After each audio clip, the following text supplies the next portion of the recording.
ये भाया।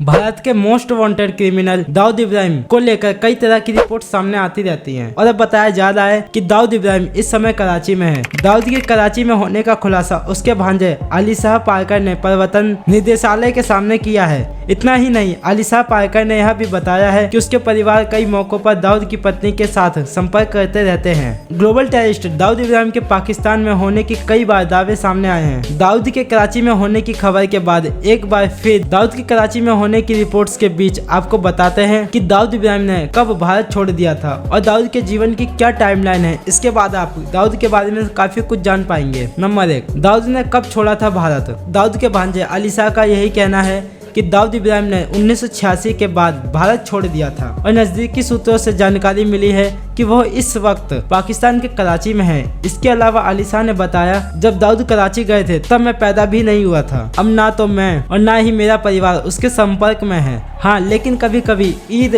दिवाली या किसी फेस्टिवल के मौके पर उनकी पत्नी महजबीन दाऊद इब्राहिम से संपर्क होता रहता है। नंबर 2, कैसे मुंबई की स्लम से डी कंपनी का मुखिया बना दाऊद। 1995 CNBC की एक रिपोर्ट्स के अनुसार दाऊद इब्राहिम का मुंबई में जन्म हुआ था और मुंबई के स्लम एरिया में वो बड़ा हुआ। आपको यह जानकर हैरानी होगी कि उसके पिता एक पुलिस कांस्टेबल थे और वो कम उम्र में ही चोरी, डकैती आदि में शामिल हो गया था। 1974 जब दाऊद 19 साल का था, जब ही उसने गैंगस्टर की दुनिया में पहला कदम रख लिया था। 19 साल की उम्र में वो हाजी मस्तान के पास काम किया करता था। उस समय मुंबई का सबसे बड़ा डॉन का करीबी सहयोग बन गया, लेकिन मुंबई पुलिस ने मस्तान का शासन खत्म करने के लिए दाऊद का सहारा लिया और दाऊद को मस्तान से लड़ने के लिए कहा। वहीं दाऊद ने भी मस्तान की जगह लेने के लिए उससे सीधा मुकाबला किया। 1981 इस वक्त दाऊद के कई दुश्मन बन गए थे और कहा जाता है कि एक बार गैस स्टेशन पर 3 हत्यारों ने दाऊद और साबिर को घेर लिया था, जहां साबिर मारा गया और वहीं दाऊद फरार हो गया। 1984 फिर दाऊद और भी खतरनाक हो गया और 3 साल के बाद दाऊद ने अपने भाई के हत्यारों को ढूंढकर मार डाला, जबकि मुंबई पुलिस ने दाऊद को मस्तान के खिलाफ कर दिया था और हिंसा के मामले इतने बढ़ गए थे कि पुलिस